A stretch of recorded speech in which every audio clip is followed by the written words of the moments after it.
Le magnésium est bien connu, mais il est aussi parfois oublié. Quel est son rôle et comment il agit dans notre organisme? Si tu es à la recherche d'astuces pour prendre soin de toi, tu es tombé sur la bonne chaîne.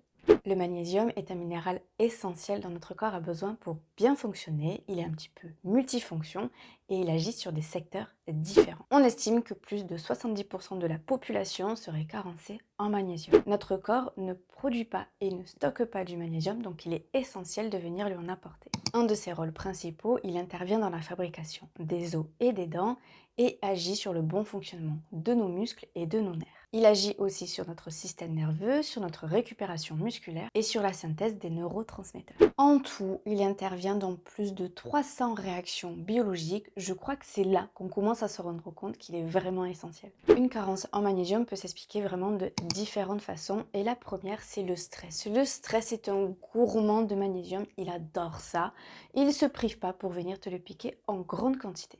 À chaque fois qu'il y a une montée de stress, il y a une perte de magnésium qui entraîne un déficit en magnésium et qui perturbe le fonctionnement et la production de neurotransmetteurs. Vraiment, il y a tout qui est lié. La pratique du sport de façon intensive par la transpiration, il y a une perte hydrique, donc il y a une perte de minéraux. Naturellement, le vieillissement de l'organisme, il est important de venir le soutenir. Une mauvaise alimentation n'apporte pas les vitamines et les minéraux essentiels à notre corps et l'excès d'alcool favorise la perte de vitamines et de minéraux. Ce qui peut faire penser à une carence en magnésium, c'est une fatigue qui ne passe pas. Malgré le repos, malgré qu'on lève le pied, malgré qu'on délègue un peu, cette fatigue, elle ne passe pas.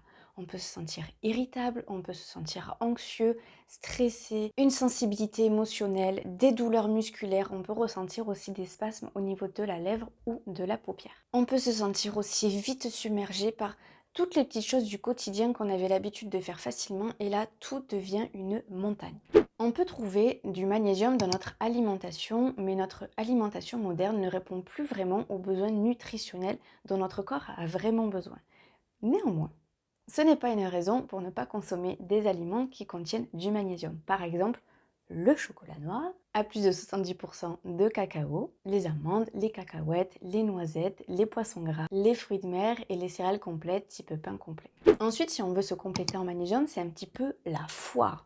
Chaque labo dit c'est moi qui produis le meilleur magnésium et du coup c'est difficile de s'y retrouver. La chose la plus simple est d'en parler à un professionnel de santé, que ce soit un pharmacien, un médecin de famille ou un naturopathe. Ils sauront exactement te recommander la formule de magnésium qui te correspond et surtout une formule que tu vas tolérer. Pour éviter tout trouble digestif quand tu prends du magnésium, le mieux est de prendre une dose qui est légèrement moins que celle qui est recommandée pour éviter tout trouble digestif et ensuite si tu ressens rien, tu peux repasser à la dose qui est recommandée.